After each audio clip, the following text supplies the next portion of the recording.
خواجه نصرالدین انسانی بود که اگر نامش را انسان‌های بدکش شنوند ابرو چین می‌کردند، ولی انسان‌های خوب و عادی تبسم می‌کردند. او شهر به شهر و ده به ده می‌گشت و در همه جا دوستانی زیادی داشت. باری هنگام سیاحت خواجه به دهه‌ای رسید و دهقان پولاد را دید که در زیر درخت محزون نشسته و در پیشش در خورجین دو خرگوش دست و پا بسته میخوابید. السلام علیکم، این خرگوش ها یگان گناه کردند؟ پرسید شوخی آمیز خواجه. نپرس خواجه نصرالدین، انداز چینی بای آمده تمام دار و ندارمان را گرفتند.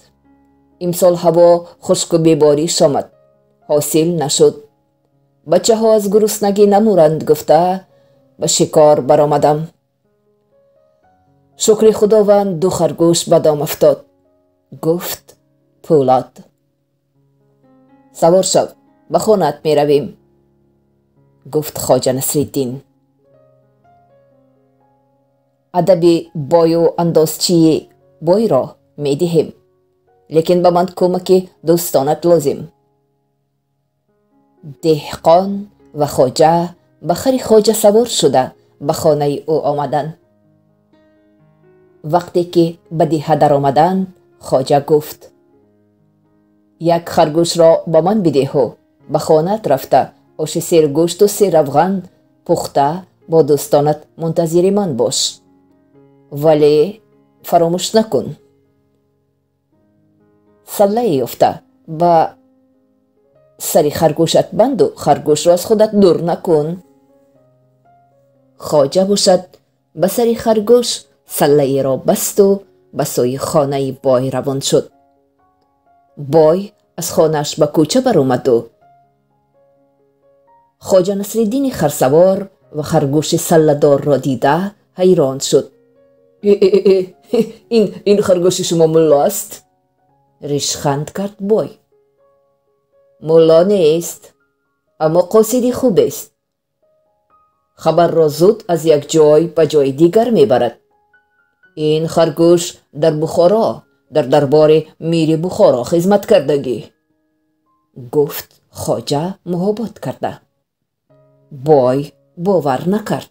ایمان دروغگوی. خواجه به خرگوش روی آورد و گفت او بنده خدا، زود برو و به پولاد دهقان بگوی که ما با بای امروز به خانه او به مهمانی می رویم. یک پلو سرگوشت و روغن پخته ما را منتظر شود. و خواجه خرگوش را به زمین گذاشت و خرگوش دویده و جهیده از چشمها پنهان شد. خواجه و بای به خانه دهقان پولاد آمدند. آنها به خانه نزدیک آمده دیدند که دیگ آش می جوشد و پولاد و دوستانش دسترخوان آراسته انتظار مهمان نشستند. چشم بای به خرگوش سله بر سری بغل پولاد افتاد و دهانش واز ماند. او باور کرد که این خرگوش خبررسانی خوبی بوده است. آش را نوش جان کردند و بای میخواست که خرگوش دانا را بخرد. بفروش خواجه، التماس کرد او. ایدی به خودم لازم، عیارانه گفت خواجه. 100 گوسفندی فربه میدهم، خودی حاضر. میتوانید حاضرک رفته از گله من گیرید. سودایشان پخت. بای 100 گوسفندی فربه را با خرگوش عوض کرد. بای خرگوش را به دست گرفت و خرسند به خرگوش گفت به خانه من برو و بگوی که ضیافت خوب آرایند، من با دوستانم می آیم. بای میخواست که ضیافت بهتری تشکیل کرده پولاد بیچاره را مسخره کند. خرگوش دویده و جهیده از چشمها پنهان شد. خواجه نصرالدین باشد کمبغل های ده را جمع کرده به سر رمه بای آورد و 100 گوسفند را جدا کرده به آنها تقسیم کرده داد. بیگاه بای و خواجه نصرالدین به خانه بای آمدند و دیدند که کسی آنها را انتظار نیست. ای کنیاش، کنی ضیافت، داد زد بای.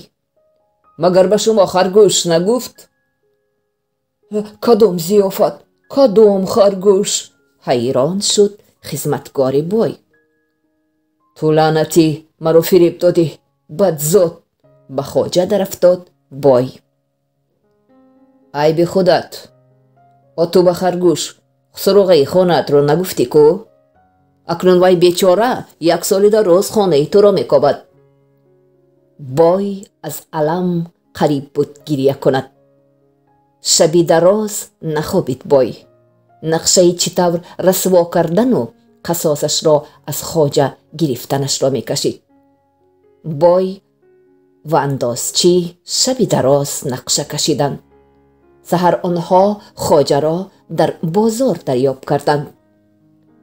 اندازچی آهسته از سر خر خواجه ریسمان را گرفته خر را دور راند و ریسمان را به سرش انداخت.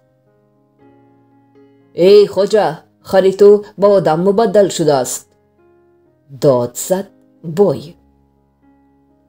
خواجه هم خر خود را دید در جایش ندیده حیران شد. خرکی بیچاره من، با تو چی شد؟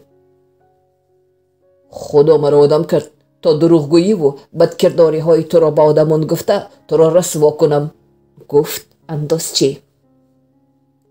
تو خر احمق، آدم شده باشی هم همان دروغگویی و ابلهیت هست، گم نشده است، گفت خواجه و اندازچی را سوار شده کلتک کاری کرد. ای آدمان، من به شما رفتارهای بدی این آدم را میگویم، داد میزد اندازچی و شلاق میخورد. عاقبت شلاق خوری به دلش زد و به زاری و تولد در اومد. ای آدم خوب، من خری تو نی، شوخی کردم، سرده مرا شوخی کردم. تو خری من، تو را با آغیل برده میبندم، سحر باشد خلطه های حمالان را بار میکنم.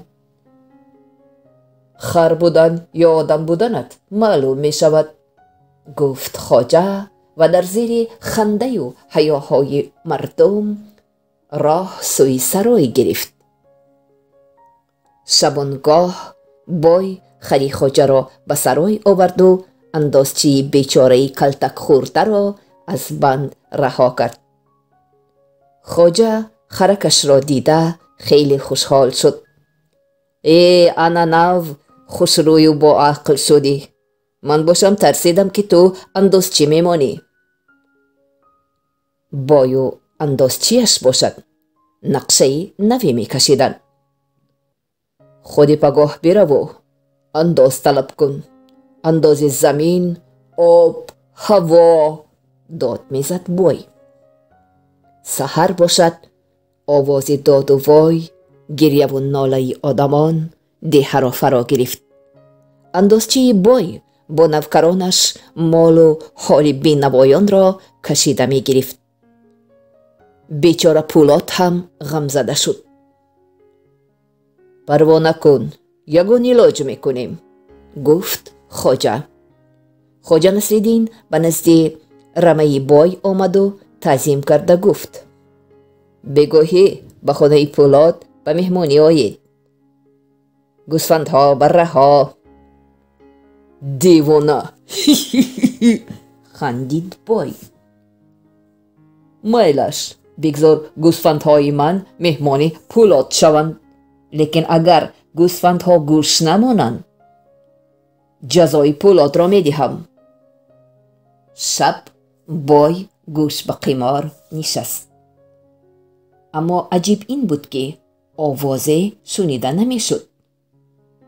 گوسفندها سیر شده خوابیدگیستند، فکر کرد بای. سحرگاه بای به نزد خواجه آمد. هی ضیافتی زور شد، گفت خواجه. گوسفندهایت خیلی خرسند شدند، لیکن سخت چشم گرسنه بودند، چنان بسیار خوردند که پقاس زده کفیده مردند. حیف نشوند گفته گوشت بریان کردیم، به همه میرسد، بیا مرحمت. گوشت بریان؟ چشمانی بای از کاسه خانه‌شان برآمدند. زبانش به گپ نمی پیچید. از الم و دهشت او از عقل بیگانه شد. بینوایان باشند ضیافت را می خوردند و از بای ظالم و خونخوار خلاص شدنشان را جشن می گرفتند. خواجه باشد شاد و مسرور سیاحتش را ادامه داد.